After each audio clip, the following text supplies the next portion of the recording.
In addition to Senator McCain's own record of being anti-regulation, there are also the lobbyists who work for him, who have themselves lobbied for the deregulation of this banking industry and gotten rich off of it. The New York Times, aforementioned, reporting this morning that the McCain campaign manager, Rick Davis, was paid more than $30,000 a month, or $1.8 million over 5 years, to be president of an advocacy group with the deceptive name of the Home Ownership Alliance, which defended the mortgage giants, Fannie Mae and Freddie Mac, against stricter government regulations, according to current and former officials. What did the mortgage giants buy with that nearly $2 million they paid Davis? In a word, access. Access to Senator McCain, former spokesman for Fannie Mae, telling the Times, quote, the value that he brought to the relationship was the closeness to Senator McCain and the possibility that Senator McCain was going to run for president again.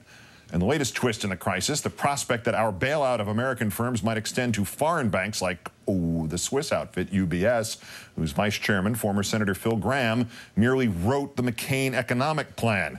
Over the weekend, UBS and other foreign banks successfully lobbying to sell their toxic mortgage debt to the U.S. Treasury as well, getting the same treatment as American banks. Yesterday, McCain spokesman Tucker Bounds refusing to rule out that Senator Gramm might still become Treasury Secretary Gramm in a McCain administration. On the stump today, Senator McPopulist decrying the excesses of CEO pay. My friends, the top executives are asking for $2.5 billion in bonuses after they ran the company into the ground. The senior executives of any firm that's bailed out by the Treasury should not be making more money than the highest paid government official. We should have that criteria. And what about McCain financial advisor Carly Fiorina, you ask? Well, at least that's what Meredith Vieira asked. About Wall Street, you said you promised to crack down on CEOs who walked away with huge severance packages.